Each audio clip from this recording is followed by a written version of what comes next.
सॾ ते अभी श्री लाल कृष्ण आडवाणी खे ॿुधण आया आहियो। नंढे हूंदे खां असांजो साथी रहियो आहे हैदराबाद ऐं कराचीअ में।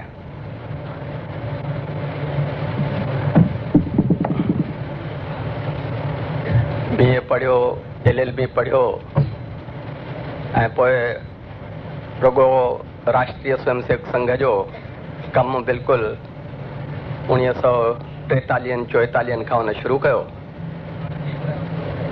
हमेशह संघ जो प्रचारक रहियो ऐं उन खां पोइ भारतीय पहिरीं जनसंघ पोइ भारतीय जनता पार्टीअ जो कमु कंदड़ थी रहियो। अॼु पंहिंजे महिनत सां, हिमत सां, अकुल सां पार्टीअ जो प्रेसिडेंट रहियो ऐं उन खां पोइ अॼु अपोजिशन लीडर आहे। कुझु वक़्तु अॻु में मिनिस्टर बि रहियो आहे सरकार में। ऐं असां सभु ईश्वर खे इहा प्रार्थना कंदा रहिया आहियूं त अॼु जंहिं स्टेज ते पहुतो आहे उन खां हिकु क़दम ॿ क़दम अञा अॻिते वधे ऐं आशा आहे त उहे बि सुपना असांजा जल्दी पूरा थींदा। हींअर नई सरकार आई आहे, उनखे 60-70 ॾींहं थी विया आहिनि, पर उन्हनि 60-70 ॾींहंनि में तमामु घणियूं लहो चढ़ उतार चढ़ाव थींदा रहिया आहिनि। असीं त अख़बारुनि मां घणो ई कुझु पढ़ूं था, पर जेकी कुझु पर्दे जे पुठियां ॻाल्हियूं थियनि थियूं या उन्हनि अख़बारुनि में जेकी कुझु अचे थो उन में केतिरो सच आहे उहो असीं खांस ॿुधंदासीं।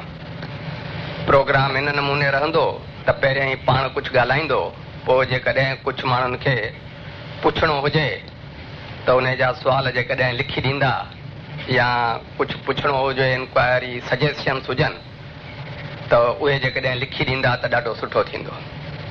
हाणे हिननि 70 ॾींहंनि में एतिरियूं ॻाल्हियूं थियूं आहिनि जो मां सम्झां थो मूं जॾहिं थोरियूं घणियूं पे लिखियूं तॾहिं उहे 15-20 थी वियूं आहिनि, पर उन खां वधीक बि घणियूं ॻाल्हियूं थियूं हूंदियूं। हाणे जीअं पंजाब में इलेक्शन पोस्टपोन थी, डिवेल्युएशन थी, इंडस्ट्रियल ऐं ट्रेड पॉलिसी नई आई, बजट आई, रशिया में सॼी उथल पुथल थी वई ऐं इंटरनेशनल मॉनिटरी फंड उन मां पैसा वठणु, चंद्रशेखर ऐं स्वामीअ जो छा पिया कनि, साॻे नमूने VP सिंह ऐं अजीत सिंह छा पिया कनि, अयोध्या जो छा थो थिए, BJP जूं सरकारियूं UP में, राजस्थान में, मध्य प्रदेश में, हिमाचल प्रदेश में उन्हनि जो कहिड़ो वाधारो थी रहियो आहे, कमु थी रहियो आहे। कश्मीर ऐं पंजाब जा मसइला, आसाम, LTT उहे अञा हलंदा पिया अचनि ऐं आख़िर में भारत रत्न अवार्ड जेको ॾिनो वियो आहे कल्ह मुरारजीअ खे, उन खां अॻु में ॿियनि खे। इहे सभु अहिड़ा इशूज़ आहिनि जंहिंजे बारे में असांखे पूरी ख़बर नथी पवे। त मां खेसि अर्ज़ु कंदुसि त इन्हनि ॻाल्हियुनि ते थोरी रोशनी विधे ऐं उन खां पोइ वधीक सिंधियुनि जे लाइ भारतीय जनता पार्टीअ जेको पंहिंजे मैनिफेस्टो में प्रॉमिस कयो, एश्योरेंसिस ॾिना हुआ, उन जे बारे में असीं कीअं क़दम अॻिते वधायूं, उन जे लाइ संदसि कहिड़ी सलाह आहे, इहे सभु ॻाल्हियूं असां खां ॿुधण था चाहियूं। हिंदुस्तान में अॼु हिकिड़ी सिंधी इन नाते सां बि श्री लाल कृष्ण आडवाणी जी हिकिड़ी वॾी पोज़ीशन आहे ऐं हुन जो चवणु काफ़ी असरु रखे थो हिन देश जे सभिनी मामलनि में। मां सम्झां थो असां सभई इन आस सां ॾिसी रहिया आहियूं त मार्गदर्शन जेको हिंदुस्तान खे थींदो उहो हुन जे हथां काफ़ी हिन देश जो उधार कंदो। अवां वरी बि हिकु दफ़ो अवां सभिनी जी महिरबानी।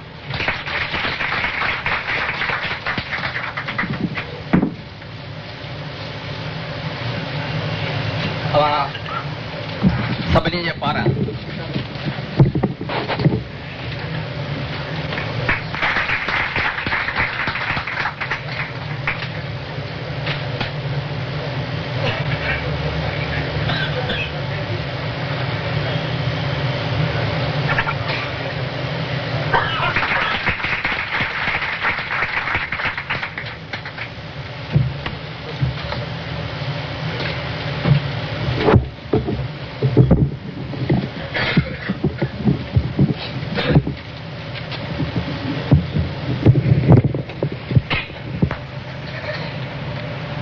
भारतीय सिंधु सभा अॼो के पवित्र ॾींहुं मूंखे हिते घुरायो आहे, मुंहिंजो सम्मान कयो अथनि, पंहिंजे लाइ तमामु धन्यवाद भारतीय सिंधु सभा खे।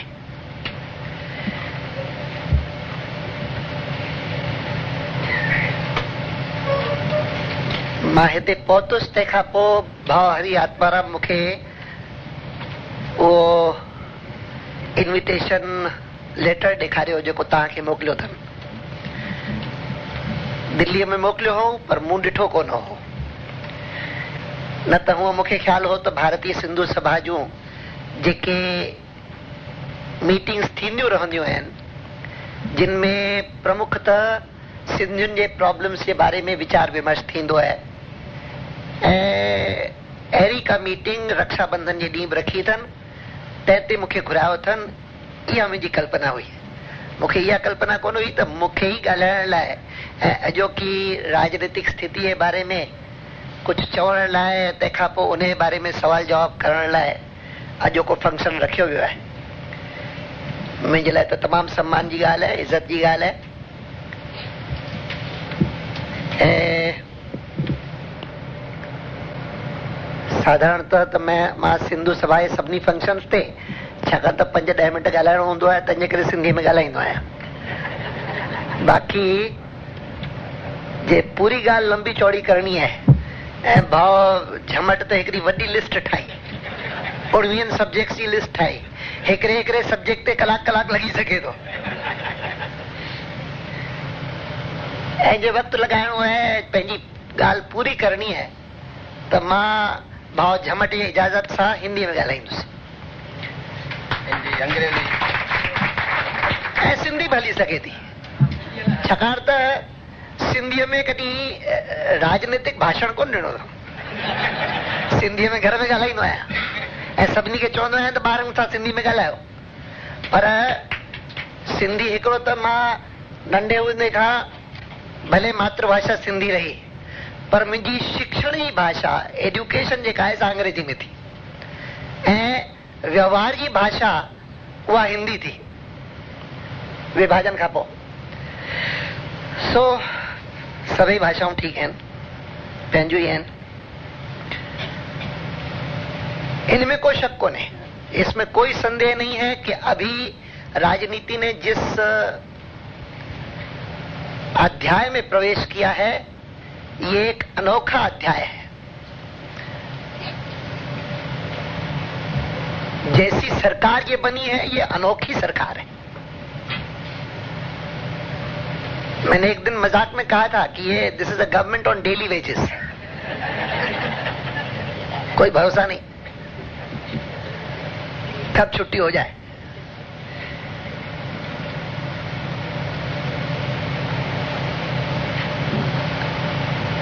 वैसे माइनॉरिटी गवर्नमेंट्स हिंदुस्तान में पहले भी हुई हैं, ये पहली नहीं है। पहली माइनॉरिटी गवर्नमेंट 1969 में आई थी। 1969 में पहली सरकार बनी थी जिसको माइनॉरिटी गवर्नमेंट कहा जा सकता है, जब कांग्रेस पार्टी का विभाजन हुआ था। कांग्रेस पार्टी टूटी थी, सिंडिकेट ने श्रीमती गांधी के खिलाफ विद्रोह किया था, या श्रीमती गांधी ने कांग्रेस पार्टी के उस समय के नेतृत्व के खिलाफ विद्रोह किया था, और कांग्रेस आर और कांग्रेस ओ इस नाम से दो पार्टियां बन गई थी। तो कांग्रेस ओ के अलग होते ही कांग्रेस को जो क्लियर मेजॉरिटी थी 67 में प्राप्त हुई, वो मेजॉरिटी नहीं रही, माइनॉरिटी गवर्नमेंट हो गई। लेकिन माइनॉरिटी गवर्नमेंट होते हुए भी कम्युनिस्ट पार्टी ने उस समय कांग्रेस को सपोर्ट किया, और इसीलिए कांग्रेस पार्टी को और इंदिरा गांधी को लोकसभा में मेजॉरिटी थी जिसके आधार पर सरकार चली। First minority government of free India 1969। 69 के बाद फिर 79, ये बिल्कुल हिसाब है, 69 फिर 79 फिर 89, ये माइनॉरिटी गवर्नमेंट का क्रम है। 79 में दूसरी माइनॉरिटी गवर्नमेंट बनी, और वो दूसरी गवर्नमेंट माइनॉरिटी गवर्नमेंट थी चौधरी चरण सिंह की। अपनी पार्टी की मेजॉरिटी नहीं थी लोकसभा में। लेकिन उनको फिर भी बुलाया गया, प्रधानमंत्री के रूप में शपथ दिलाई गई, राष्ट्रपति ने दी, संजीवा रेड्डी ने दी, क्योंकि कांग्रेस पार्टी ने कहा कि हम इनको बाहर से सपोर्ट करेंगे। कांग्रेस पार्टी की सपोर्ट से वो माइनॉरिटी गवर्नमेंट बनी, लेकिन वो माइनॉरिटी गवर्नमेंट ऐसी थी कि जो लोकसभा का सेशन होने से पहले ही टूट गई, क्योंकि श्रीमती गांधी ने उनकी सरकार बनाई, लेकिन लोकसभा के सेशन से के प्रातःकाल उन्होंने कहा हम सपोर्ट विड्रॉ करते हैं, और गवर्नमेंट जो है खत्म। माने लोकसभा का सामना नहीं कर सकी, चाहे उसके बाद 6 महीने तक चलती रही, 5 महीने तक, जब तक इलेक्शन हो। चरण सिंह बने रहे, उनके मन की महत्वाकांक्षा के लाल किले पर झंडा फहराना है वो पूरी हुई। लाल किले पर झंडा फहराया और बहुत सारे लोगों ने फहरा दिया, अब तो बारी बारी करके। फिर तीसरी सरकार 89, 69, 79, 89 तीसरी माइनॉरिटी गवर्नमेंट बनी, और ये तीसरी माइनॉरिटी गवर्नमेंट बनी विश्वनाथ प्रताप सिंह की। ये एक इलेक्शन में से उभर करके आई, और इसको सपोर्ट किया भारतीय जनता पार्टी ने और लेफ्ट फ्रंट ने, तब इसकी लोकसभा में मेजॉरिटी हुई। तीसरी सरकार भी चली 11 महीने, माइनॉरिटी गवर्नमेंट, और फिर चंद्रशेखर की सरकार आई, वो भी माइनॉरिटी गवर्नमेंट। और वो तो माइनॉरिटी गवर्नमेंट बड़ी विचित्र थी, ऐसी माइनॉरिटी गवर्नमेंट कि जिसमें कुल मिलाकर के पार्टी में ही 54 मेंबर्स, 54 मेंबर लोकसभा में। लोकसभा में कोरम होता है 55 का। बिजनेस चलानी हो तो उसके लिए कम से कम 55 मेंबर्स की उपस्थिति चाहिए, तब बिजनेस हो सकता है। और इस पार्टी जो रूल कर रही है, सारे देश पर राज कर रही है, उसके कुल मिलाकर के 54 मेंबर्स। वैसे मैं अनेक बार मजाक किया करता हूं कि तकदीर वाले थे चंद्रशेखर जी, कोई पूर्व जन्म का होगा कर्म, इसके कारण प्रधानमंत्री बन गए। और बाकी कोई प्रधानमंत्री बनता है जिसकी पार्टी में 300 मेंबर हो, तो उसको अपने 50 मेंबरों का मंत्रिमंडल बनाने में बहुत तकलीफ होती है। केंद्र की जो जवाबदारियां हैं, जितने विभाग हैं, उनको ठीक प्रकार से चलाने के लिए कम से कम 50 का मंत्रिमंडल होता है, और वो 50 का मंत्रिमंडल बनाने में कौन योग्य है, कौन अनुभवी है, अलग अलग प्रांतों का प्रतिनिधित्व होना चाहिए, अलग अलग वर्गों का प्रतिनिधित्व होना चाहिए। ये सारा एक्सरसाइज बहुत परिश्रम मांगता है। चुनना के 300 में से तकदीर वाले 50 कौन से हैं जिनको मंत्रिमंडल में लेना चाहिए, काफी इसके लिए प्रधानमंत्री को मेहनत करनी पड़ती है। मैं कहा करता हूं कि चंद्रशेखर जी बहुत तकदीर वाले हैं, उनको कोई परिश्रम नहीं करना पड़ता। 50 तकदीर वाले चुनने की बजाय 4 कमबख्त ढूंढ लो, उनको छोड़ करके बाकी सबको मंत्री बना दो।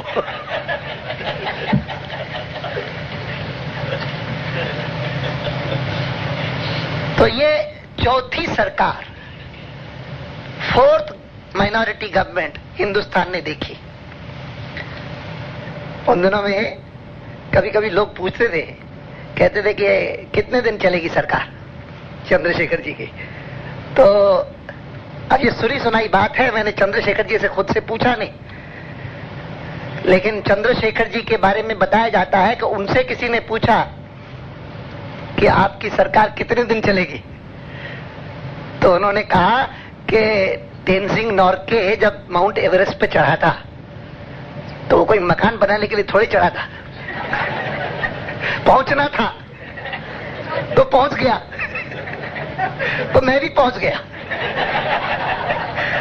अब वहां बैठने की कोई जरूरी थोड़ी है, जब तक है तब तक ठीक है।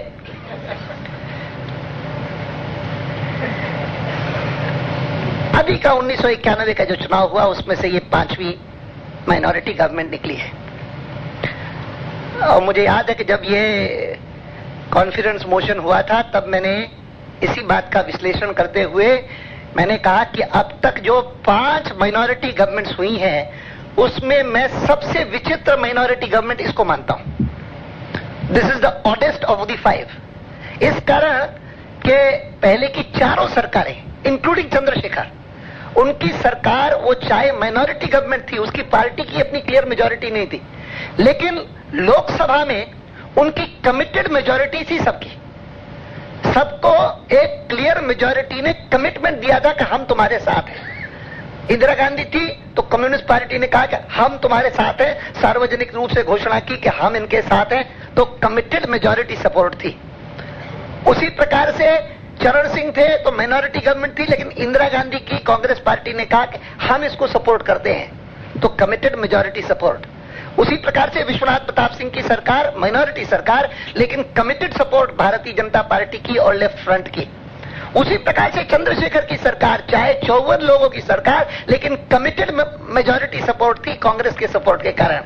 ये पहली सरकार है कि जिसको कमिटेड सपोर्ट नहीं,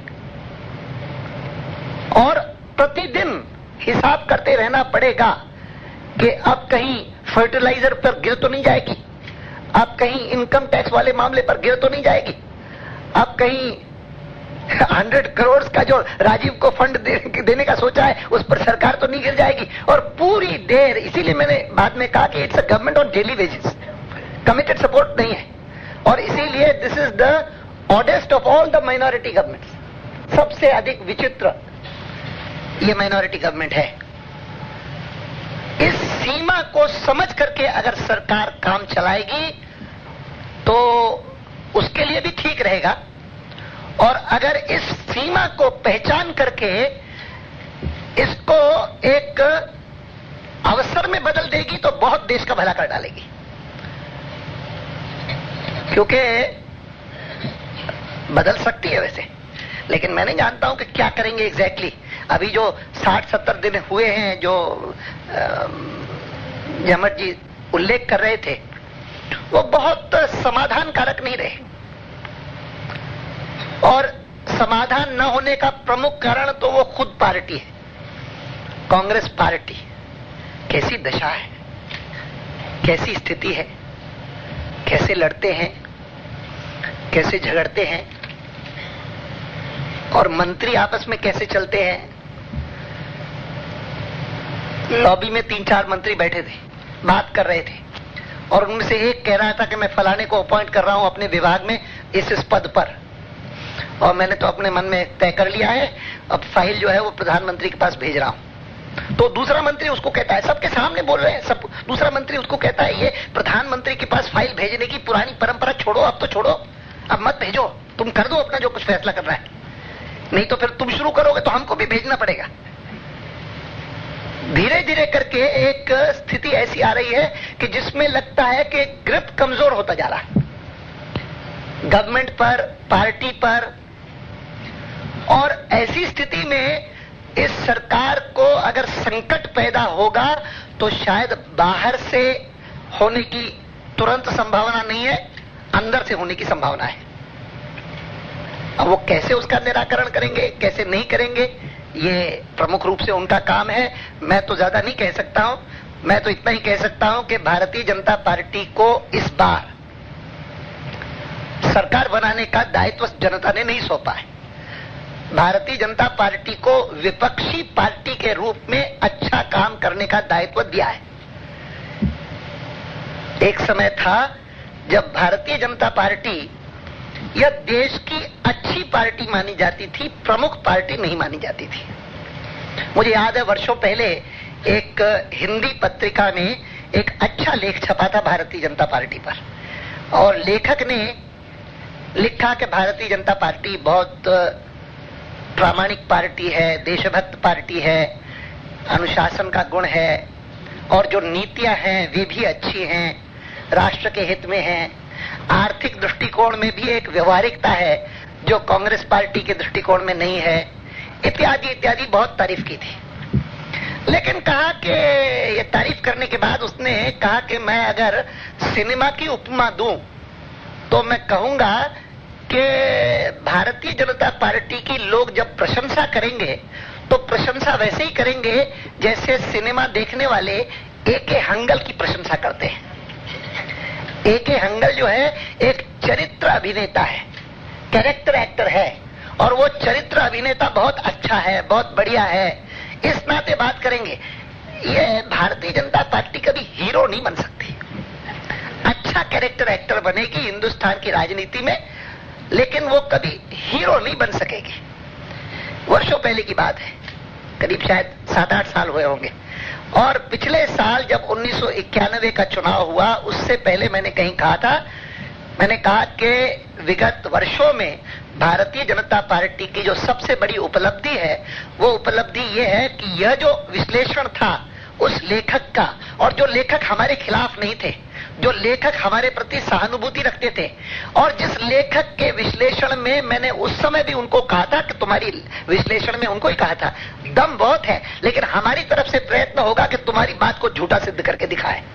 और इन 5-6 सालों में भारतीय जनता पार्टी की जो सबसे बड़ी उपलब्धि है वो ये है कि अब हमको कोई फ्रिंज एक्टर नहीं मानता, कोई कैरेक्टर एक्टर नहीं मानता।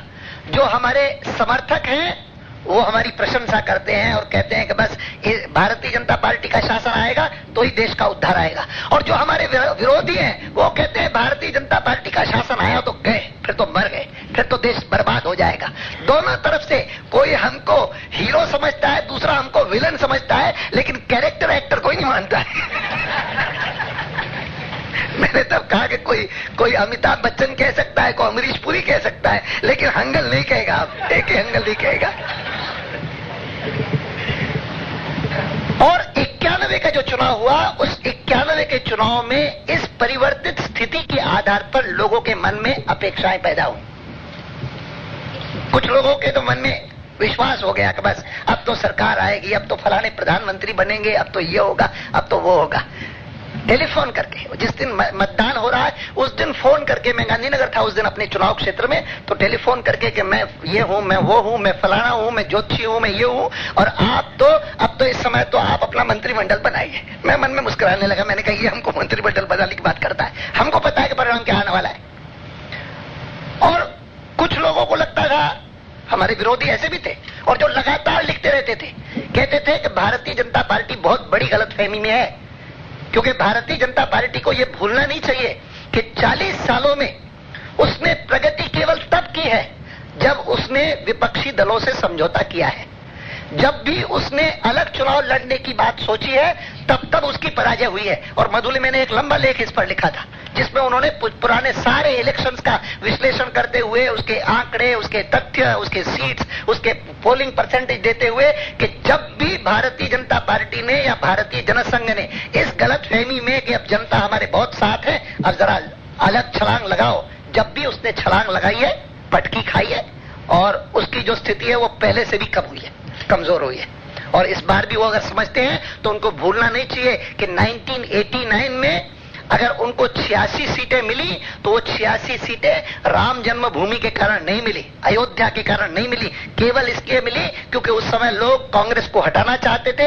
बोफोर्स के कारण लोग नाराज थे, और बोफोर्स से नाराज होकर के एंटी कांग्रेस वेव एक जनरेट किया था, और उस जनरेट करने में सबसे बड़ा योगदान विश्वनाथ प्रताप सिंह ने किया था। और विश्वनाथ प्रताप सिंह और उसकी पार्टी ने भारतीय जनता पार्टी के साथ सीटों का तालमेल किया, इसीलिए उनको 86 सीटें मिली।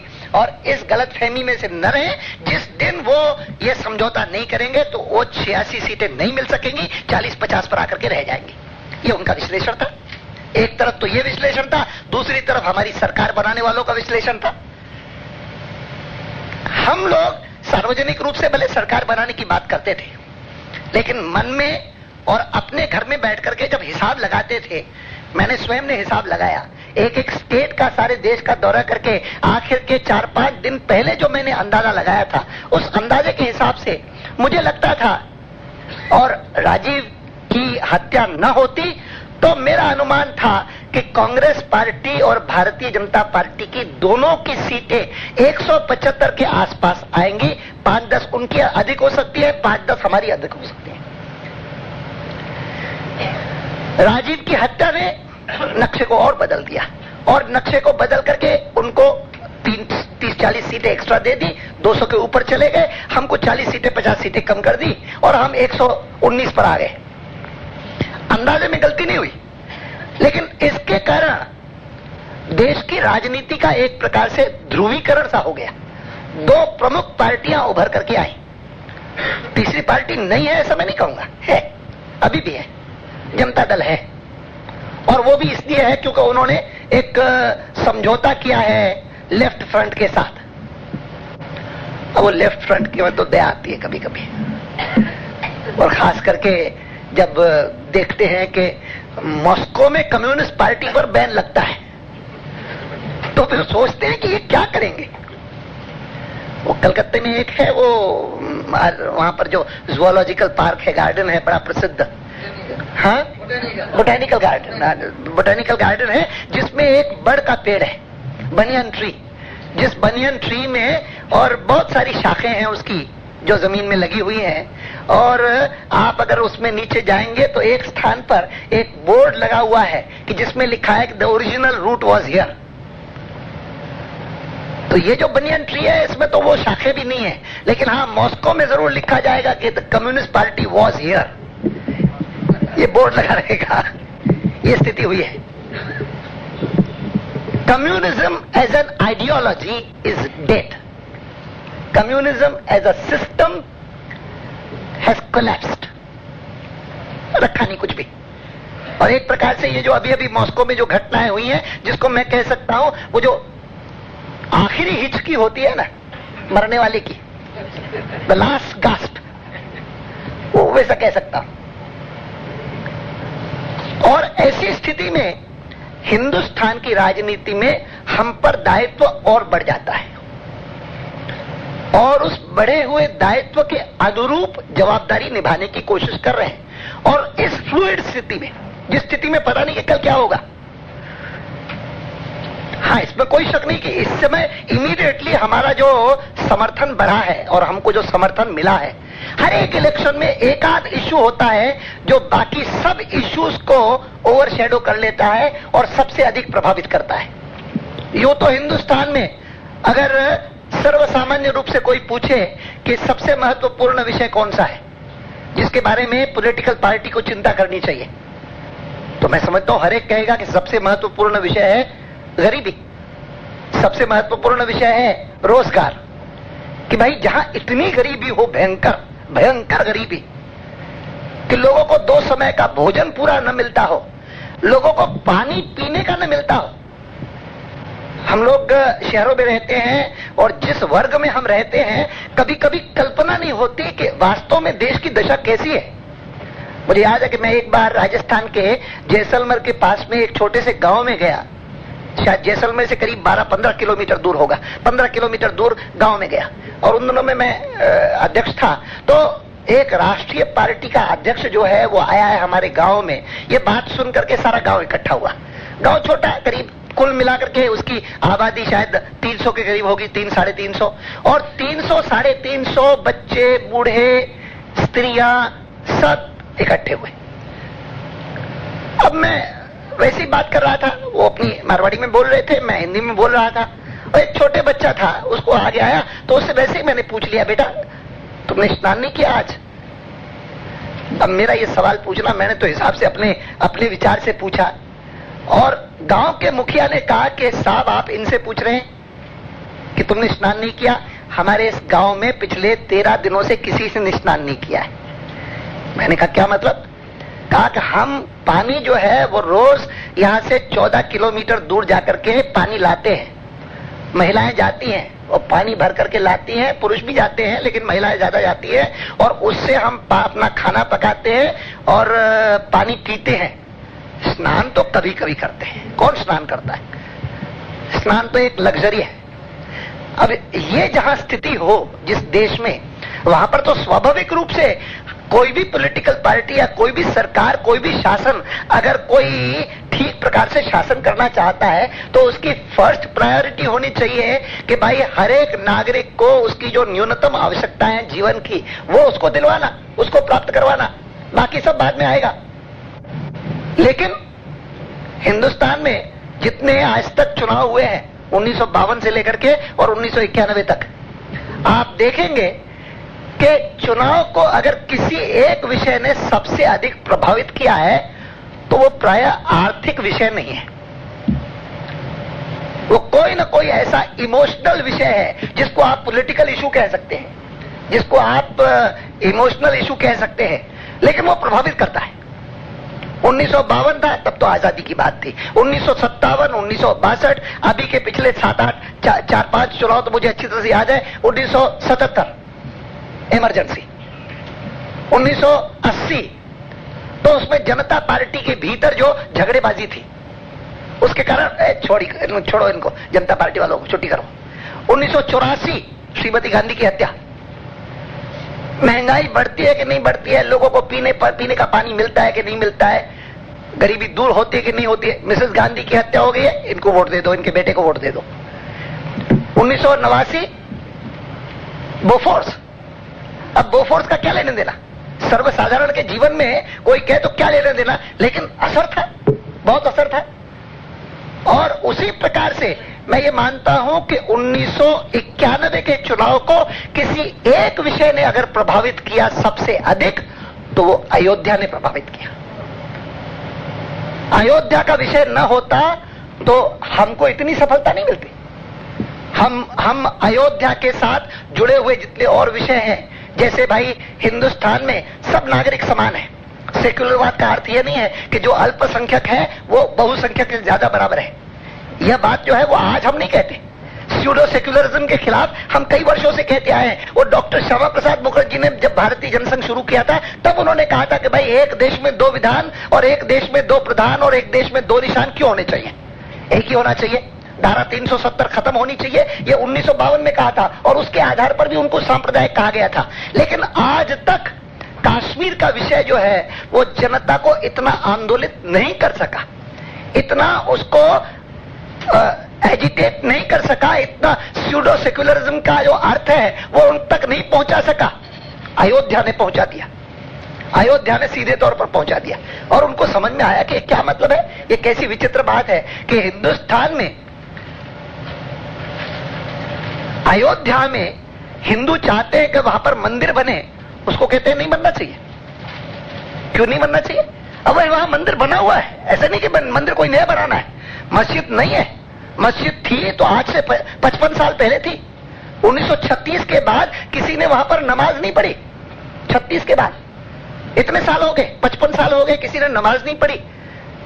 1949 से लेकर के आज तक, जिसका मतलब है कि 40 साल से अधिक हो गए, वहां पर राम की मूर्ति रखी है। और इसके लिए अगर हिंदुस्तान के करोड़ों लोग इतने आग्रह से कहते हैं कि यहां पर मंदिर होना चाहिए, तो ये सारे के सारे केवल शहाबुद्दीन विरोध नहीं करते, केवल हमारे शाही इमाम विरोध नहीं करते, लेकिन विश्वनाथ प्रताप सिंह और कांग्रेस पार्टी के लोग कहते हैं कि अगर यहां पर मंदिर बना तो सेक्युलरिज्म गई। माने कश्मीर से पूरे के पूरे 2 लाख हिंदू निकाल दिए जाएं, वहां पर 50 मंदिर तोड़ दिए जाएं तो सेक्युलरिज्म को कोई खतरा नहीं। लेकिन इस पुरानी मस्जिद को, जिसका उपयोग अयोध्या का मुसलमान भी नहीं करता और अयोध्या के सब मुसलमान कहते हैं कि भाई इसमें से अगर समस्या हल होती है तो हमको तो कोई आपत्ति ही नहीं है, उसके लिए विश्वनाथ प्रताप सिंह कहते हैं कि नहीं, मुलायम सिंह कहते हैं नहीं, कांग्रेस के अधिकांश लोग कहते हैं नहीं। अगर यह हुआ तो हिंदुस्तान का सेक्युलरवाद खतरे में। तो लोगों को समझ में आया कि ये सेक्युलरवाद जो है ये गलत सेक्युलरवाद है, मिथ्या सेक्युलरवाद है, ये विकृत सेक्युलरवाद है और भारतीय जनता पार्टी जो बात कहती है वो सही है। हमको समर्थन दिया, लेकिन इसके कारण मात्र हमारी नीतियां सब सही नहीं हो जाती। एक महत्वपूर्ण विषय है और वो देश की एकता के साथ जुड़ा हुआ है। हम तो समझते हैं कि अगर इस बात को पहचाना नहीं और स्यूडो सेक्युलरिज्म हिंदुस्तान के राजनेताओं पर वैसा ही हावी रहा जैसा आज हावी है, तो हर क्षेत्र में विकृति आएगी। यहां तक कि विदेश नीति के क्षेत्र में चंद्रशेखर जी की सरकार के समय में कुछ अच्छे निर्णय हुए थे, तो उनमें से एक सही निर्णय था अमेरिकन प्लेन्स को रिफ्यूलिज्म की इजाजत देना, सही निर्णय था। लेकिन स्यूडो सेक्युलरिज्म के कारण बाकी सब की सब पॉलिटिकल पार्टीज सब उसके खिलाफ और चंद्रशेखर के ऊपर दबाव के इसको खत्म करो और खत्म किया उन्होंने, खत्म करना पड़ा, मजबूरन खत्म करना पड़ा। मुझे उस समय के एम्बेसडर मिलने आए थे, मुझे एम्बेसडर आबिद हुसैन है वैसे तो, अभी कुछ दिन पहले मिलने आए थे, कहा कि बस बहुत गलत हुआ, लेकिन ठीक है, हो गया जो हो गया। लेकिन उसके कारण हमको राष्ट्र हितों को नुकसान हुआ। विदेश नीति के क्षेत्र में भी यह विकृत सेक्युलरवाद बिगाड़ता है। और तो और जनसंख्या की नीति हमारी सही होनी चाहिए। जनसंख्या हमारी बढ़ती रहेगी इसी प्रकार से जैसे आज बढ़ रही है, तो हम चाहे जितनी अच्छी आर्थिक नीतियां बनाएं, एक मनमोहन सिंह क्या अनेक मनमोहन सिंह आकर के ठीक करने की कोशिश करें, जनसंख्या नीति ठीक होनी चाहिए, पॉपुलेशन पॉलिसी ठीक होनी चाहिए। लेकिन पॉपुलेशन पॉलिसी के बारे में भी बोलने में अगर संकोच है तो उसका कारण भी स्यूडो सेक्युलरिज्म, उसका कारण भी विकृत सेक्युलरवाद। विकृत सेक्युलरवाद जीवन के सब क्षेत्रों को प्रभावित कर रहा है और उससे भी ज्यादा राष्ट्र की एकता के लिए फिर से वैसा ही संकट पैदा कर रहा है जैसा 1947 के पूर्व का संकट था, और इसीलिए भारतीय जनता पार्टी ने इसको इतना महत्व दिया है। मैं ये मानता हूं कि धीरे धीरे करके सहज रूप से, चाहे प्रचार के साधन सारे हमारे खिलाफ हैं, बहुत कम अंग्रेजी अखबार हैं कि जिनमें यह बात नहीं लिखी जाती कि 1990 में जितने सांप्रदायिक दंगे हुए अक्टूबर में और नवंबर में, उसका कारण था रथ यात्रा। रथ यात्रा के कारण दंगे हुए, हर एक लिखता है, जबकि रथ यात्रा 8000 किलोमीटर तय कर चुकी और 8000 किलोमीटर की दूरी तय करने पर भी किसी एक स्थान पर भी एक छोटी सी घटना भी नहीं हुई कहीं पर भी। और अभी एक बहुत अच्छी पुस्तक एक बेल्जियन ऑथर ने लिखी है, अयोध्या एंड आफ्टर, उसका उस लेखक का नाम है कोनराड इल्स्ट। वो बेल्जियन स्कॉलर है, उसने इस विषय का गहरा अध्ययन किया है और उसमें उन्होंने लिखा है कि रथ यात्रा जिसने देखी उसको उसका स्पष्ट आभास हो सकता था कि रथ यात्रा का जो वातावरण था वो वातावरण किसी के खिलाफ नहीं था, उसमें एंटी फीलिंग तो थी ही नहीं। वो तो एक प्रकार से जैसा रिलीजियस सेलिब्रेशन होता है, खुशी का पर्व होता है, दिवाली के अवसर पर जगन्नाथ की रथ यात्रा निकलती है, उस समय जैसा वातावरण होता है वैसा वातावरण दिखता था। उसमें उल्लास था, कहीं कहीं पर विजय की भी अनुभूति होती थी। खास करके मैं नौजवानों को देखता था, लड़के लड़कियां विश्वविद्यालय में से जिस समय रथ गुजरता था तो प्राय वहां प्रकृति होती थी, प्रवृत्ति होती थी, देखता था कि लड़के लड़कियां खड़ी हैं, वो सब के सब जय जयकार करते थे, उसके साथ साथ ये हाथ उठा करके और इस प्रकार से दिखाते थे, जिसका मतलब है कि एक सेंस ऑफ विक्ट्री कि बहुत अच्छा हो रहा है, ठीक हो रहा है, एक बार कम से कम राष्ट्र की अस्मिता जग रही है और अस्मिता विजय प्राप्त कर रही है, यह अनुभूति होती थी। किसी के खिलाफ नहीं था। और भाषण अगर कोई सुनता था तो उसको स्पष्ट आभास मिलता था कि भाषण तो खिलाफ होते ही नहीं है। और इसीलिए उसने लिखा कि सारा जितना प्रचार है, फिर भी अखबारों ने बहुत प्रचार किया कुल मिलाकर के, और उस प्रचार का मैं तो विदेशों में देखता हूँ, वो पता नहीं क्या क्या लिखते हैं मेरे बारे में। वो मुझे पत्रकार मिलने आते हैं, विदेशों के टेलीविजन के इंटरव्यू करने आते हैं, तो जब बात करते हैं, बात करने के बाद वो कहते हैं कि हमारी कल्पना कुछ और थी। मैंने कहा कल्पना क्या थी कि 2 सींग होंगे क्या? क्या सोचा था? लेकिन उसके बावजूद भी मुझे इस बात पर बहुत प्रसन्नता हुई कि विदेशों में जो भारतीय बसे हुए हैं, चाहे उनको मीडिया के द्वारा भारतीय जनता पार्टी की जो छवि प्राप्त होती थी वो नेगेटिव होती थी, कुल मिलाकर के विदेशों में बसने वाले भारतीय भी समझते थे कि भारतीय जनता पार्टी ठीक है। मुझे याद है कि एक बार ऑस्ट्रेलिया से किसी का इंटरव्यू लेने के लिए उसी इलेक्शन के दौरान में वहां की जो हिंदी विभाग था ऑस्ट्रेलियन ब्रॉडकास्टिंग कॉर्पोरेशन का, उसकी जो महिला इंचार्ज थी, उसने फोन करके इंटरव्यू लिया था रेडियो पर। तो मैंने बाद में इंटरव्यू पूरा होने के बाद उनसे पूछा, मैंने कहा कि वहां जो भारतीय है वहां यहाँ के इलेक्शन के बारे में क्या सोचते हैं, उनका क्या चिंतन है, उनका क्या विचारना है? तो उन्होंने कहा यहाँ तो सब बीजेपी के समर्थक है, सब बीजेपी के समर्थक है। अब उससे मुझे लगा कि भारतीय जनता पार्टी जो दृष्टिकोण रख रही है वो सहज स्वाभाविक रूप से हिंदुस्तान की जनता को, हिंदुस्तान के मानस को स्वीकार है, और इसीलिए मन में विश्वास और बढ़ता है। अब इस बार नरसिंह राव जब प्रधानमंत्री बने हैं तो देश की आर्थिक दशा इतनी खराब थी कि उसमें से निकलने के लिए उसको कुछ न कुछ करना जरूरी हो गया। और कुछ न कुछ जो करना था, सिवाय इसके बुद्धिमत्ता और कुछ सुझा ही नहीं सकती थी कि अब तक जो नीतियों पर चलती आई है कांग्रेस, उनका परित्याग करो, वो गलत है, इसको समझ लो। चाहे कहो कि हम उसी रास्ते पर चल रहे हैं, हम उस रास्ते को नहीं छोड़ेंगे। नेहरू जी ने जो रास्ता बताया, राजीव जी ने जो रास्ता बताया, अब राजीव जी ने कौन सा रास्ता बताया ये हमको पता नहीं, नेहरू जी ने रास्ता जो बताया वो हमको पता है थोड़ा बहुत।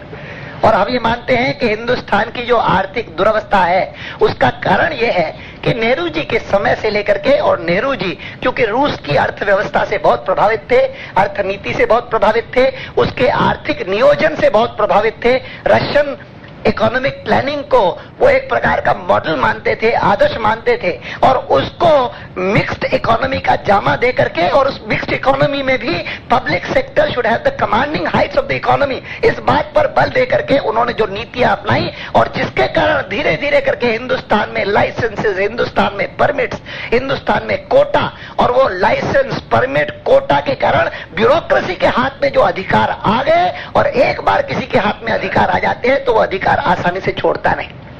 आज मनमोहन सिंह जी बहुत कुछ कोशिश कर रहे हैं, लेकिन बाधा अगर कोई आएगी तो यही आएगी जो वेस्टेड इंटरेस्ट डेवलप हो चुके हैं इस लाइसेंस परमिट कोटा राज में, वो डी लाइसेंसिंग की घोषणा करने के बाद भी उसको बनाए रखने की कोशिश कर रहे हैं। लेकिन डी लाइसेंसिंग की घोषणा तो करनी पड़ी, और डी लाइसेंसिंग की घोषणा करना एक अच्छी बात मैं मानता हूं। उसके इमीडिएटली कुछ दिक्कतें भी पैदा होती है, लेकिन कुल मिलाकर के आर्थिक दृष्टि से हम पिछली लीक से हट रहे हैं, यही स्वयं में अच्छी बात है। और हिंदुस्तान में अकेली भारतीय जनता पार्टी है जिसने कहा कि ये लीक से हटने का जो निर्णय सरकार ने किया है ये उचित किया है। कार्यान्वित कैसे करेंगे, करप्शन कितना मिटाएंगे, भ्रष्टाचार कितना घटेगा, ब्यूरोक्रेसी का ग्रिप जो है वो कितना कमजोर होगा, ये तो व्यवहारिक बातें हैं, और वो व्यवहारिक बातें करने में इनको कठिनाई हो रही है और कठिनाई होगी। फिर कांग्रेस पार्टी की जैसी दशा आज है वैसी बनी रहेगी, और अनेक सारी गड़बड़ियां जो पुरानी आदतें बनी हुई हैं वो आदतें छूटेंगी नहीं, तो दिक्कत तो होगी। और इसीलिए कभी कभी इस कारण भी हमको कुछ बात कहनी पड़ती है कि हम इस सरकार की गलतियों के जो दुष्परिणाम होंगे उसके लिए लोग हमको दोषी न माने। ये नहीं कि आप तो इसको समर्थन कर रहे थे। हमसे कभी कभी लोग, आजकल लोग समझते हैं कि भारतीय जनता पार्टी कांग्रेस का समर्थन कर रही है। मैं उनको कहता हूं मैं इसका समर्थन कैसे करूंगा, जिनको आज भी और किसी कानून की जरूरत नहीं अनुभव होती, पहला इंपॉर्टेंट लॉ अगर लाते हैं तो वो ये लाते हैं कि हिंदुस्तान में जितने पूजा स्थान हैं वो 1947 की 15 अगस्त को जो स्थिति थी वो पूर्व हो जानी चाहिए।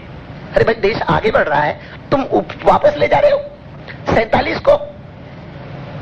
परसों जब इन्होंने ये बिल पेश किया, शाम को मुझे एक मंत्री मिले, मैंने कहा आपकी कैबिनेट में बैठ करके कभी इस बात पर विचार भी हुआ कि इसके प्रैक्टिकल कॉन्सिक्वेंसेस क्या होंगे जो कानून पास करने जा रहे हो? तो उन्होंने कहा क्या मतलब? मैंने कहा मतलब समझो कि पंजाब में सैकड़ों स्थान है, 2 नहीं 4 नहीं 10 नहीं, सैकड़ों स्थान, हंड्रेड्स, लिटरली हंड्रेड्स, कि जहां पर मस्जिदें थी 1947 में 15 अगस्त को, मुसलमान सब छोड़ करके चले गए पंजाब, और उसके बाद हिंदू उधर से यहां आए, और वो उन सब स्थानों पर आज गुरुद्वारे बने हुए हैं, सब स्थानों पर। वहां कोई मुसलमान था ही नहीं, और उन स्थानों पर गुरुद्वारे बन गए। थोड़े बहुत तो उत्तर प्रदेश में है, थोड़े बहुत राजस्थान में भी है। अरे यहाँ पर दमन ड्यू, गोवा दमन ड्यू, वहां पर एक पारसियों का फायर टेम्पल था, जो फायर टेम्पल 1960 यहां आसपास उसके चर्च बन गया, प्रेयर हॉल बन गया क्रिश्चियंस का, और उसके बारे में कोई विवाद नहीं है, लोगों ने उसको स्वीकार कर लिया है, कोई है नहीं भाई, पारसी है नहीं, हो गया बात। तुम्हारे इस लॉ के कारण हिंदुस्तान के सैकड़ों स्थानों पर विवाद खड़ा हो जाएगा, लिटिगेशन शुरू हो जाएगा, कोई ना कोई जाकर के कोर्ट में और फाइल करेगा, और किसी कारण कोई रिलीजियस मोटिव से करेगा तो कोई प्योरली प्रॉपर्टी कंसिडरेशन से करेगा। दिल्ली में एक बहुत बढ़िया स्थान है जहां पर कॉलेज भी है आज, माता सुंदरी कॉलेज, और वहां पर एक गुरुद्वारा भी है। वहां के कार्यकर्ता हमारे पास आए कि यहाँ तो मस्जिद थी पहले, 47 के बाद ये मस्जिद हटी है, कोई रहा नहीं, और गुरुद्वारा बन गया है, अब इसका क्या होगा? तो वो कहते हम तो सोचा ही नहीं, वो मंत्री कह रहे हैं हम तो सोचा ही नहीं। मैंने कहा सोचा नहीं क्या मतलब है? और इससे तुम सॉल्व क्या करोगे? कौन सी समस्या सॉल्व करोगे? कोई समस्या सॉल्व करोगे?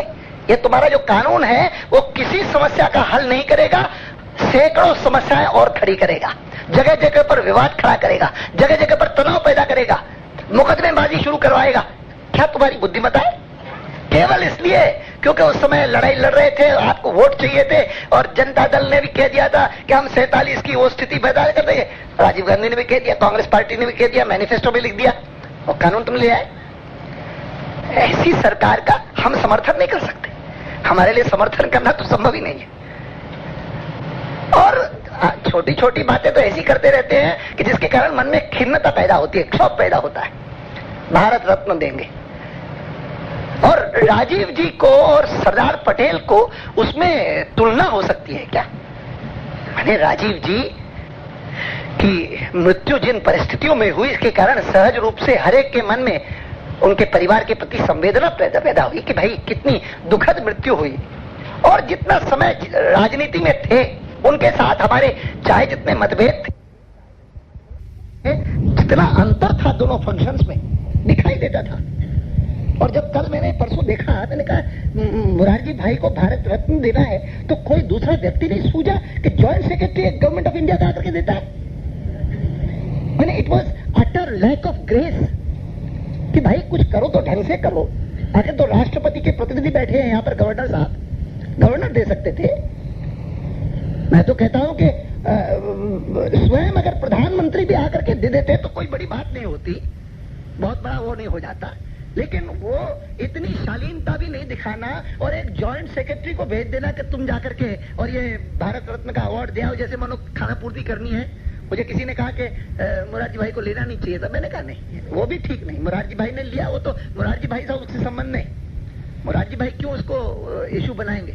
लेकिन हम लोग जो देख रहे थे उस समय टीवी पर, तो हमको बहुत अटपटा लगा। और ये चीजें जो हैं वो बहुत बार हमको ये समझ में आता है कि कांग्रेस पार्टी ने जो संस्कृति विकसित की है विगत 4 दशाब्दियों में, उस संस्कृति में जैसे मानो कोई आदरणीय, कोई सम्माननीय, कोई श्रेष्ठ कोई है तो एक परिवार है, उस परिवार के साथ संबंधित कोई चीज है तो वो श्रेष्ठ है, बाकी सब ऐसे ही है।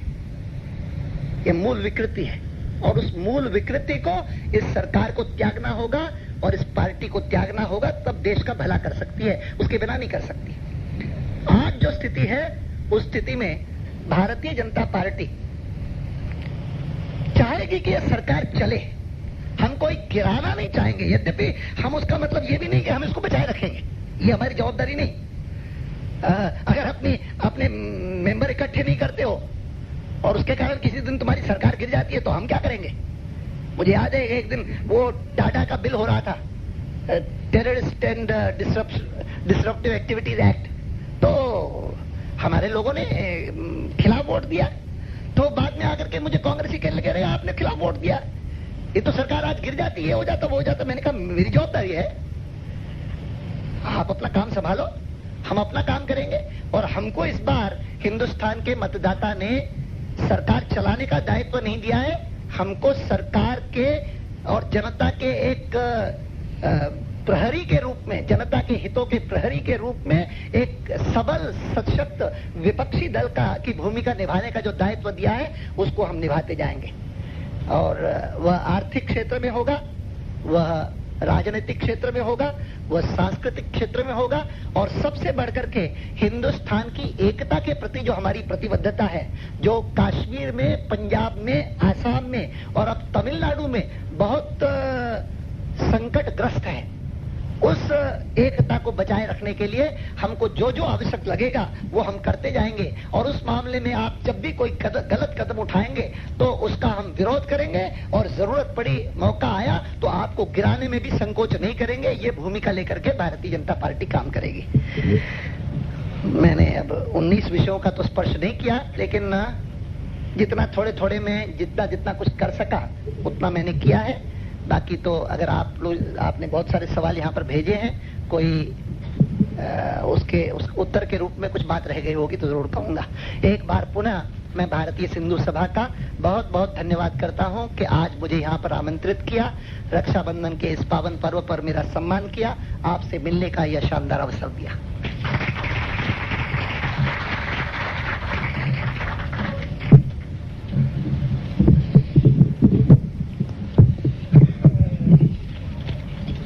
हिकिड़ा काफ़ी वॾा ख़त आयल आहिनि जंहिंमें सजेशन्स ॾिनल आहिनि। सलाहूं ॾिनल आहिनि भाई सरकार कीअं हले। हिकिड़ो आहे करमचंद डोडेजा वटां त हर साल ॿोॾूं थियूं थियनि हिंदुस्तान में, उन लाइ छा करणु खपे ऐं पीअण जो पाणी कीअं पहुचाइणु खपे। ॿियो आहे हिकिड़ो Bhagwan Thadani wester work projects private limited, foreign equity participation in labour laws जे बारे में सजेशन्स आहिनि। ॿियो आहे from Narayan Chhabra on economic policies. Letter वॾा लंबा आहिनि, इन करे पढ़ा नथो, पर थोरे समरी में मां ॾियां थो। ॿियो आहे अखिल भारतीय सिंधी विकास समिति आसनदास भेरूमल जे, उन जूं सजेशन्स आहिनि। कुझु गऊ हत्या जे बारे में बंदि कीअं कजे ऐं छा उन लाइ करणु खपे। अखिल भारतीय कृषि गौ सेवा संघ आसनदास भेरवाणी वटां मिनी काउ स्लॉटर हाउसेस, उन जे बारे में कुझु आहिनि। हिकिड़ो आहे हरेश ओनर्स कोर्ट, सिंधियुनि लाइ कहिड़े नमूने हथ कजनि ॻाल्हियूं ऐं हुनजो चवणु आहे त असांखे माइनॉरिटी कम्युनिटी घोषित कयो वञे, उहे सजेशन ॾियां थो। ॿिया आहिनि कुझु सुवाल जिन जे बारे में apart from government actions what should the people do for Kashmir problem to force the government take action. इहा आहे साधू बिजाणी कुरला, कश्मीर जे बारे में सुवाल आहे। All my friends and sympathizers of BJP feel that I am close to you must explain to them why your winning in Delhi Parliament seat was by a meager margin. Honestly, I have not been able to explain to them. Kindly help me. ॿियो साॻे नमूने जो हिकिड़ो सुवाल आहे त individually we have been successful सिंधियुनि जे बारे में, collectively we have no leadership, no representation. Unless we combine the pressure we can't exercise on the government. Kindly give us your message as to what the Sindhis should do. ॿिया सवाल आहिनि किशन माखीजाणी, ये लंबा चौड़ा सवाल आहिनि 8, पर थोड़े में मां पढ़ंदुसि। Sonia Gandhi, is she likely to contest? Do you expect mid-term elections? How Ram Mandir will be built? What will happen of the bill of status quo? Car Sevaks, will there be any inquiry on the massacre of 30th October and 2nd November? What is the position of law and order in UP? Is UP government proposing to control terrorists in Terai? Is Tikayat above the law? Can he imprison policemen? Do you approve of decision of BJP in Madhya Pradesh that the transfer of officials was not proper? Why BJP, in spite of being in power, got reduced majorities in MP, HP, Rajasthan in Lok Sabha elections? ये सवाल है।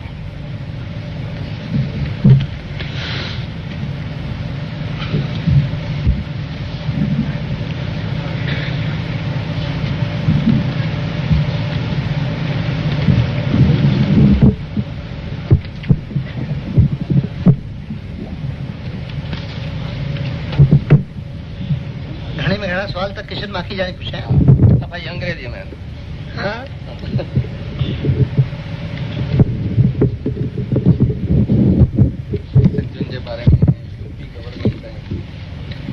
पहिरियों सवाल त पंहिंजे बारे में नई दिल्ली जे बारे में पुछो आहे कंहिं त मीगर मार्जिन छो हो।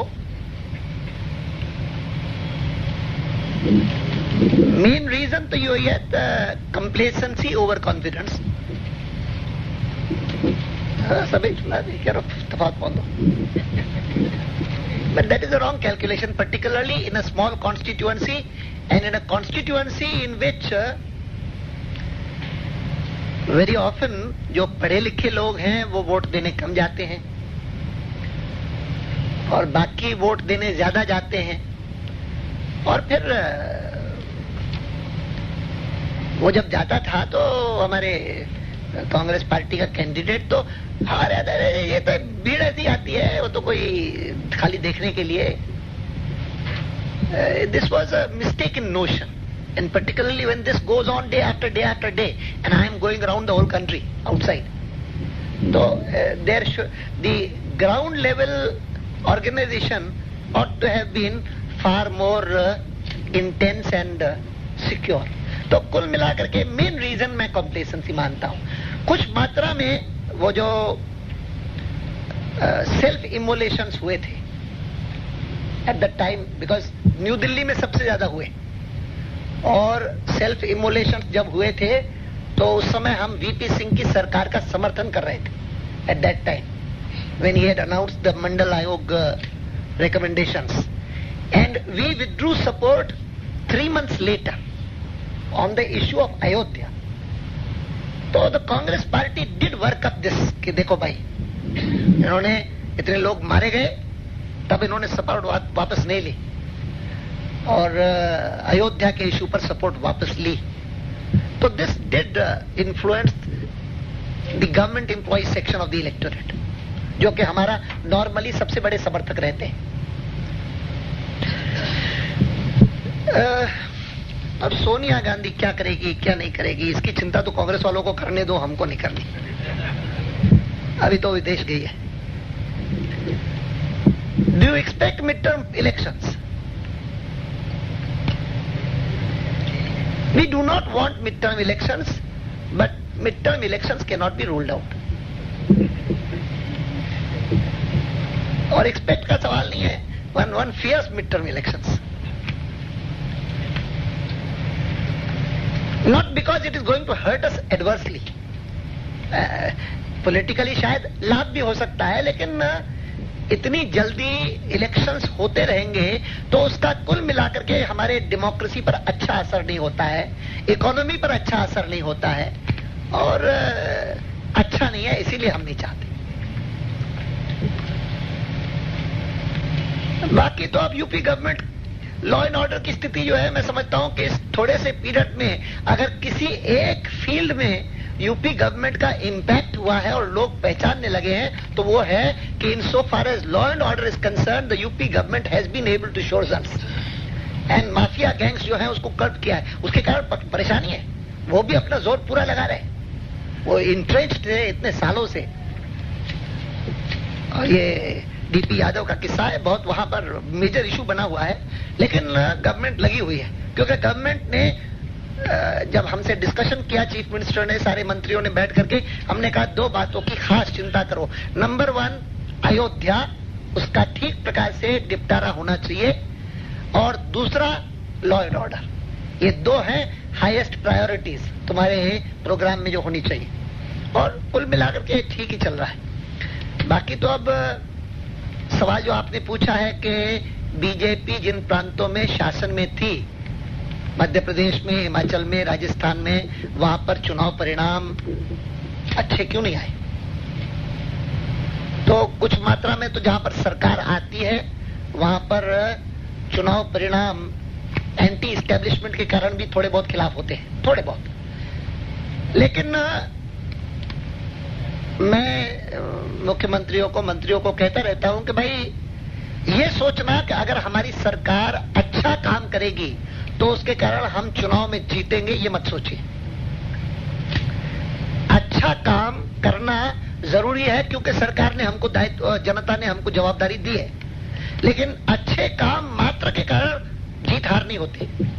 जीत हार का संबंध ज्यादा होता है हमारी इमेज क्या है, और इमेज प्रोजेक्ट करने में जो वाइटल फैक्टर्स है वो है प्रेस, ब्यूरोक्रेसी, और हमारे अपने वर्कर्स, हमारे अपने एमएलए, हमारे अपने एमपीज। और उनमें अगर धारणा ये होगी कि नहीं ठीक नहीं है, ठीक नहीं है, तो फिर इमेज भी ठीक नहीं जाएगी। और इस मामले में मैं ये मानता हूं कि जहां हमारे मंत्रियों की और उनकी ट्रेनिंग की जरूरत है, तो हमारे वर्कर्स की भी ट्रेनिंग की जरूरत है, उनका भी पॉलिटिकल शिक्षण होना चाहिए, और इन दिनों में उस दिशा पे काम हो रहा है। कुल मिलाकर के मैं ये मानता हूं कि मध्य प्रदेश में थोड़ा सेटबैक था, राजस्थान में नहीं। राजस्थान में तो अगर ये राजीव जी की हत्या न होती तो रिजल्ट्स 12 क्या 15-16 तक पहुंचती, 25 में से 15-16 आती तो it would have been an achievement. लेकिन पहले फेज में कुल मिलाकर के जो शायद 13 सीटें थी, उन 13 में से हम 10 जीते और दूसरे फेज में जो 12 थी उनमें से 2 जीते। यहाँ पहले 15 और 10 की ऐसे था, 15 में से हम 10 जीते थे, दूसरे फेज में से 10 में से हम 2 जीते।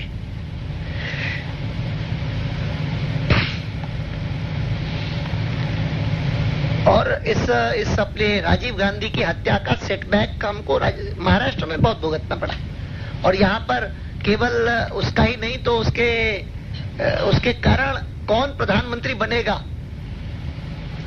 यह जो प्रोजेक्शन करने की कोशिश की महाराष्ट्र में, उसका हमको नुकसान हुआ।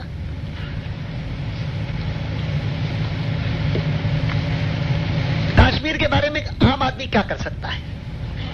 एक तो जो कश्मीरी हमको मिलते हैं किसी भी प्रकार की उनको सहायता हम कर सके तो जरूर करनी चाहिए और देश भर में हमारे लोग करते रहे हैं। दूसरी बात, मैं न केवल कश्मीर के संदर्भ में बाकी सब विषयों के संदर्भ में मैं कहा करता हूं कि हम में से जिसको भी कुछ थोड़ा बहुत लिख सकने की क्षमता है, जो लिख सकते हैं, एक चिट्ठी लिख सकते हैं तो चिट्ठियां जरूर लिखनी चाहिए अखबारों को।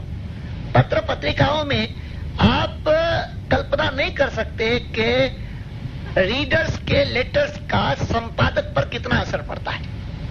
वो आपका पत्र न भी छापे लेकिन उसके ऊपर असर पड़ता है और इसीलिए जितनी मात्रा में हम अपनी बात जो हमको ठीक लगती है और जिसके लिए हम भारतीय जनता पार्टी से अपेक्षा करते हैं कि वो ये करे, वो ये करे, वो ये करे, वो चीज अगर हम पत्रों के माध्यम से, पत्रिकाओं के माध्यम से लिखते रहेंगे तो एक कॉमन सिटीजन के नाते भी हम कंट्रीब्यूट करेंगे towards the building of public opinion. आखिर तो भारतीय जनता पार्टी या कोई भी पॉलिटिकल पार्टी इलेक्शन जब नहीं है तो उसका प्रमुख काम है कि to keep on educating public opinion, mobilising public opinion in the direction of its policy statements. ये प्रमुख काम है। तो यह काम हम भी कर सकते हैं, एक साधारण नागरिक भी कर सकता है, इस बात को ध्यान में रखिए।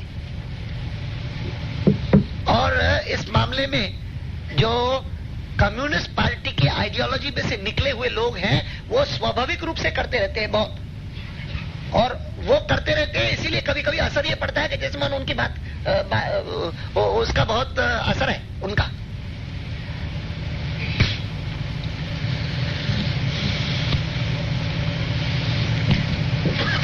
बाकी तो अब कई सारी चीजें ऐसी हैं कि जो मुझे ध्यान में रखनी पड़ेंगी अपने पास। लेबर लॉज भी शुड बी अमेंडेड। अच्छा, इन बातों में एक बात और सोचनी चाहिए कि डेमोक्रेटिक प्रोसेस में you have not only to do the right thing but also to do it in a manner as to make it as widely acceptable as possible. सही चीज क्या है इसका निर्णय एक इकोनॉमिस्ट बैठ करके करेगा और वो सोचेगा कि वो हो जाएगा, ऐसा नहीं होता है।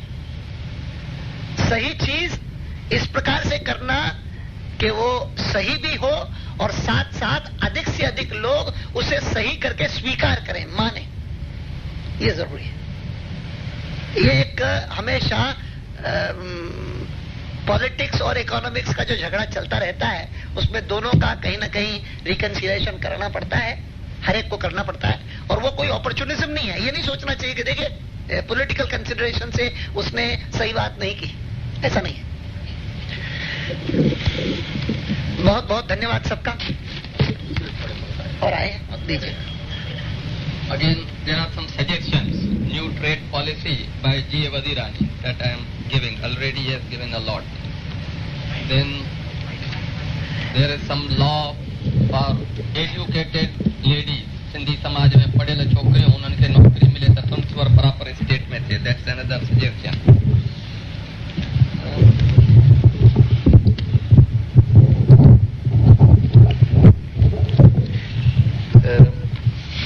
What would have been your priorities had BJP formed government? This is one question. I have already mentioned the priorities. Then there are national unity, threats to national unity, and also I would say On the economic front, unemployment and price rise. Acha, one question that success of BJP has been in UP major. What about Rajasthan, MP, HP? I've He has already explained. Then Muslims are not opposing construction but shifting or destruction of Babri Masjid. True, they have not worshipped there for the last so many years, but so have the Hindus. That is due to a bar why not the BJP prepared to wait for a judicial decision. They should wait for judicial decision. What line will be adopted by BJP against the places of worship bill? Arjun Kriplani, doctor. Politicians create problems. They do not Solve them. solve them. What is your opinion?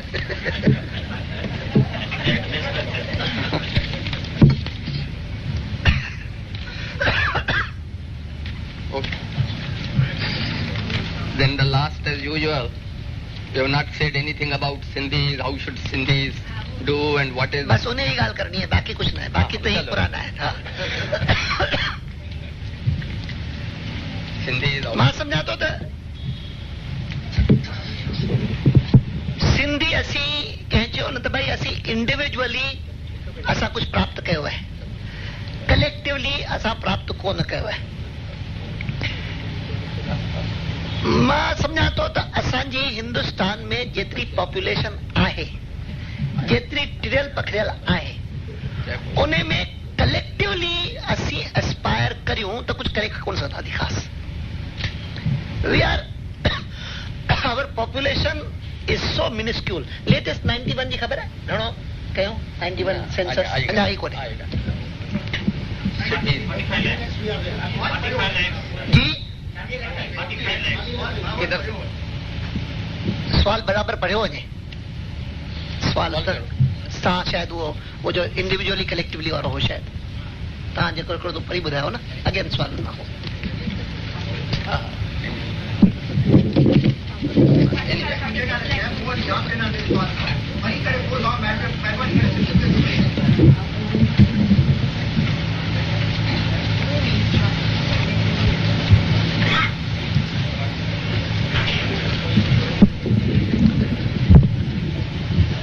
हिकिड़ो सवाल तव्हां पढ़ियो हो.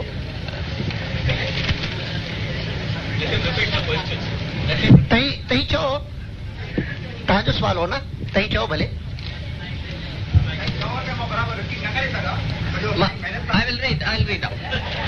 Read out. Or you will read out. Okay. For independence, we Sindhis sacrificed our state. After partition, we are scattered all over India.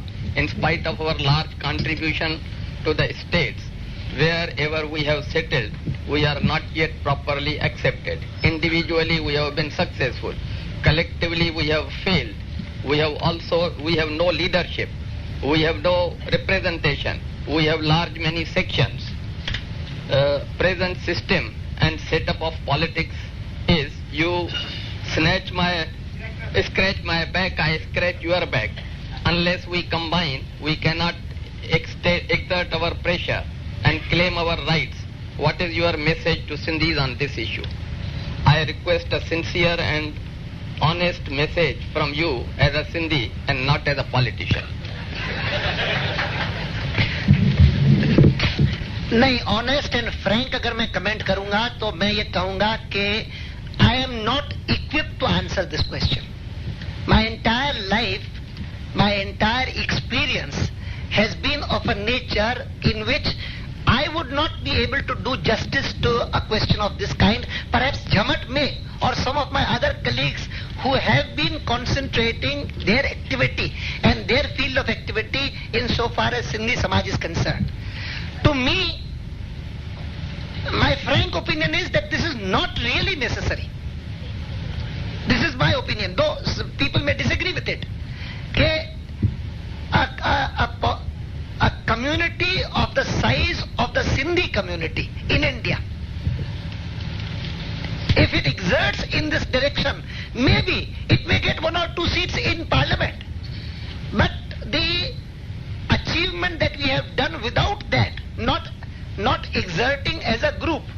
not trying to exercise our leverage by force of numbers, because the numbers are small.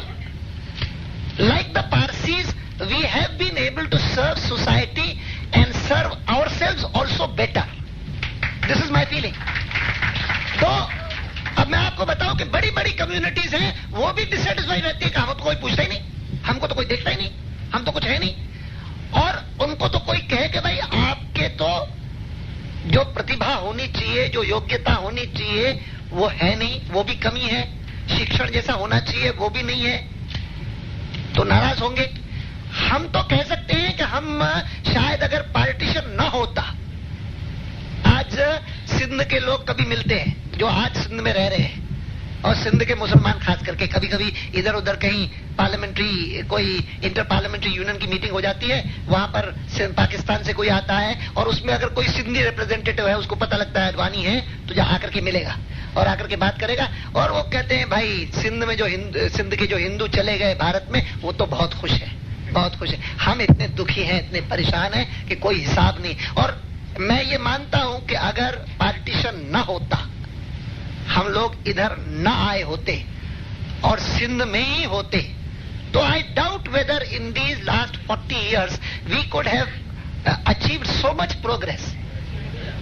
It's doubtful, because एक तो उसका कारण ये भी है कि जब when a person or when a community is uprooted from its soil, its potential manifests itself in the best possible manner. सबसे ज्यादा होता है, because it becomes a challenge and that challenge is converted into an opportunity. आज भी भारत के लोग भी यहां से जब बाहर जाते हैं, विदेश जाते हैं, तो जो अचीव वहां कर लेते हैं यहां नहीं करते वो। और क्या भयंकर, वहां अमेरिका में एथनिक ग्रुप्स में हाईएस्ट पर कैपिटा इनकम अगर किसी एथनिक ग्रुप की है तो इंडियंस की है, भारत की है। मैं गया एक बार मलेशिया, तो मलेशिया में एक रिसेप्शन था, उसमें मुझे कोई मिला, कहने लगा कि यहाँ पर जितने लोग रईस हैं वो जाकर के यूरोप में बस गए, मलेशिया छोड़ करके, कोई जर्मनी में कोई फ्रांस में। लेकिन वहां पर भी जर्मनी फ्रांस में अगर कोई बीमार होता है उनमें से और बीमारी के कारण ऑपरेशन उनको करवाना होता है, तो लौट करके कुआलालंपुर आता है ऑपरेशन करवाने के लिए। मैंने कहा क्यों, यहाँ के तुम्हारे डॉक्टर इतने अच्छे हैं? तो कहा नहीं, यहाँ के डॉक्टर तो सब आपके हैं इंडियंस, और इंडियन सर्जन हैं, और उनमें से भी अधिकांश सिख हैं। तो उन्होंने मजेदार बात की, उन्होंने कहा कि अगर किसी को कोई लिवर का ऑपरेशन कराना है, कुछ करना है, तो अगर वो एनेस्थीसिया में से निकलता है और सामने ऊपर जो है वो साफा दिखाई देता है और दाढ़ी वाला दिखाई देता है, तो मन में विश्वास होता है कि उसने किडनी नहीं निकाली होगी मेरी, ठीक ही होगा। Now, I am giving this example only to say कि सिंध से आए हुए Hindu after partition what they have achieved is remarkable. And that remarkable achievement, true, it is individual, and true also that we have helped each other wherever possible.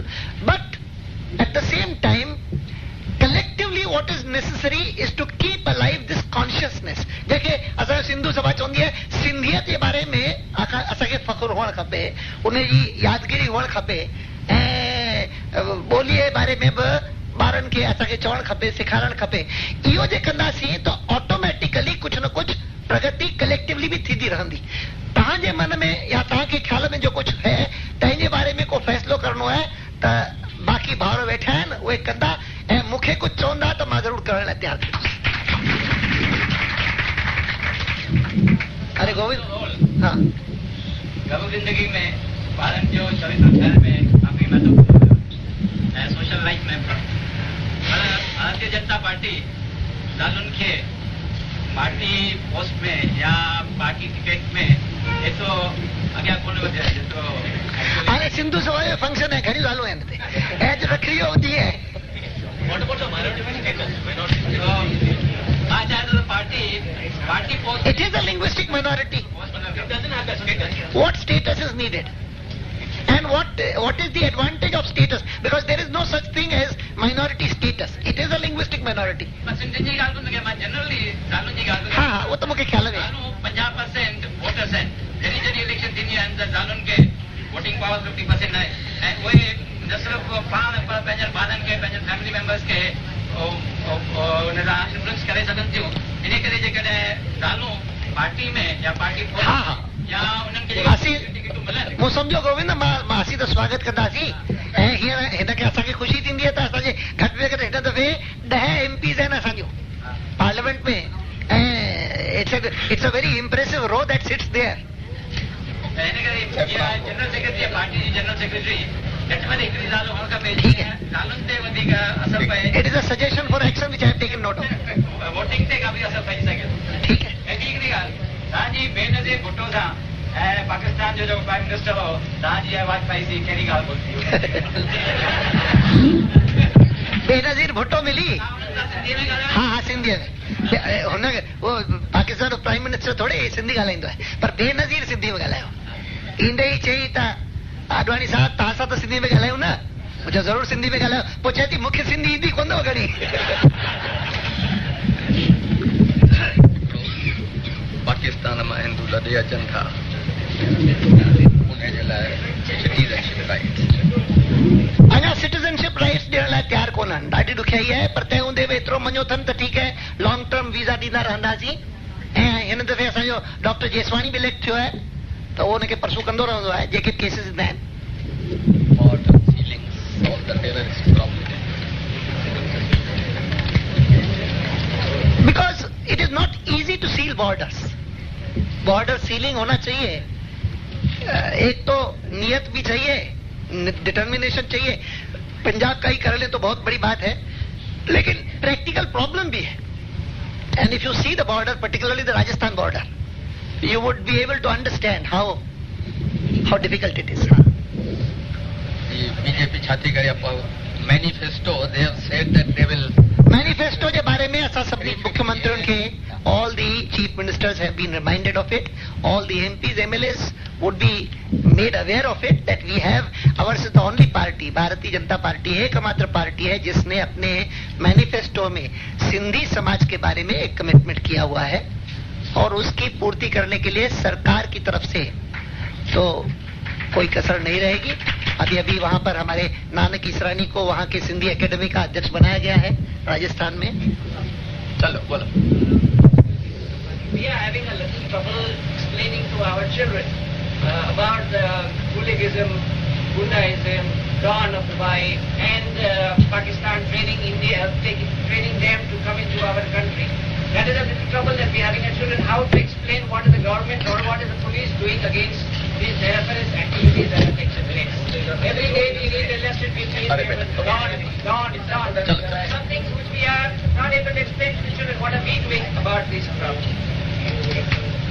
I mean, it is in all respects. It is a problem which is connected to firstly proper education and secondly the state administration. These are the two aspects of it. And it has to be, there has been a progressive deterioration over a period of time. It has not come up now. And there are certain states which are the worst affected. Bihar for instance. Bihar है, उत्तर प्रदेश है और अब जैसे उत्तर प्रदेश आया है तो अब सरकार हमारी आई, उन्होंने हमसे पूछा कि हमको प्रायोरिटी किसको देनी चाहिए। मैंने कहा पहला काम जो है apart from doing the right thing about Ayodhya, पहला काम जो है वो लॉ एंड ऑर्डर कि लॉ एंड ऑर्डर और ये जो माफिया गैंग्स डेवलप हो गए हैं डॉन्स जैसे आपने कहा, they have to be kept in check and the problem arises because our instrument is the police and the police itself in certain areas has been so mixed up with them that first you have to make certain changes at the higher levels and then see that it is carried out.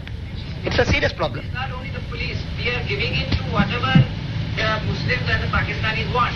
No, you are referring to that problem is a separate problem. But what I'm saying, it is that sect which is now coming into control over all our economy. I am conscious of that aspect also, and that aspect has also very much to do with our laws and systems which encourage smuggling. And but what you say is correct. Huh? BJP हाँ। हमारे बच्चे expedition control करे सकेंगे छो न करे सघंदी न छो न करे सघे। मध्य प्रदेश जी सरकार सुठी अथव, ख़राब कोन अथव, इलेक्शन रिजल्ट्स न ॾिसो ऐं हींअर सभु मञंदा आहिनि उनखे। भोपाल वञी ॾिसो शहर जी जेका हीअं सफ़ाई है कॾहिं कोन रही है ठीक है, नो No, ठीक है, but I can tell you, there has to be. After all, political parties also can think in relative terms. Absolute terms नहीं है, कोई डेमोक्रेसी है, डिक्टेटरशिप नहीं है. लेकिन आज भी मैं ये मानता हूँ कि the BJP has the capability and capacity to administer things better than the others, much better. हाँ, शिकायत है. एक पुलिसमैन को उसने एक्सपेक्ट किया है दिखाने के लिए, तो आप कैसे ये क्लेम करते हैं कि हमारा यूपी के अंदर लॉ एंड ऑर्डर चलता है जब महेंद्र इज अबाउट लॉ वहाँ पे नहीं, नॉट अबाउट लॉ. अभी भी फिर से कन्फ्रंटेशन होने की संभावना है, देखेंगे क्या होता है. हाँ, एक मिनट, अरे चल बोल. अनवर ये टाइम ठीक कोन है. असीं पंहिंजो सोलंग चेंज करियो. हिंदू मुस्लिम भाई जे तरफ़ां असीं हिंदू भाई चऊं. नहीं, हिंदू भाई थे या ईश्वर अल्लाह तेरो नाम मंदिर में चवणा या मस्जिद में चवणु खपे ईश्वर अल्लाह तेरो नाम. या कश्मीर असांजे हिंदुस्तान जो टुकड़ो उतां 2 लख हिंदू धिका खाई निकिता आहिनि. असांजे गवर्नमेंट लाइ इहा धिका ऐं शर्म जी ॻाल्हि कोन्हे. आहे सवाल आहे, जवाब नहीं, तव्हांजो सुवाल कोन्हे, तव्हांजो त हिकिड़ो कमेंट है. सो कमेंट मां स्वीकार करियां थो. ऐं पोयनि ॾींहंनि में भारतीय जनता पार्टी इन बारे में जेडी कॉन्शियसनेस है, अवेयरनेस पैदा की है, ॿिए कंहिं कोन कई है. मां तव्हां सवाल पुछो प्रायोरिटी जे बारे में. What Bharatiya Janata party would have given priority at the from the government.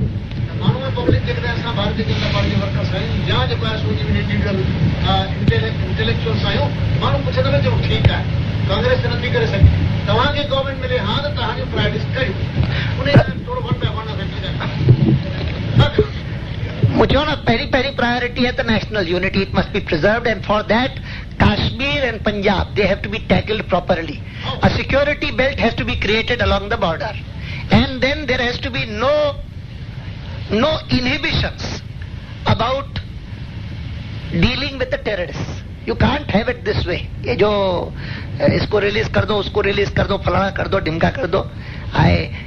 These are personal matters and personal problems about which one feels sympathetic. But a government must demonstrate that it cannot be blackmailed. It cannot be coerced into taking action. ये जो हर चीज में जिस प्रकार से रुबैया का कांड हुआ था ना पहला, that was the starting point, and after that they could not control. उसी प्रकार से अभी हुआ है, उल्फा का हुआ है. उल्फा में एक साथ एमनेस्टी दे दी सभी को. Now these are so obvious bungles and blunders.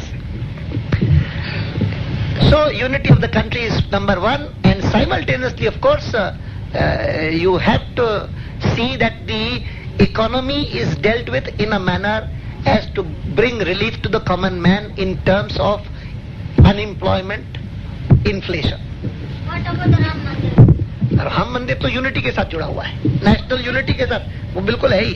लेकिन उसको हाँ जरूर बनेगा, उसके बिना नहीं होगा, नहीं तो छुट्टी होगी. वहीं पे एक दफ़ो सभिनी भाउरनि भेनरुनि खे धन्यवाद.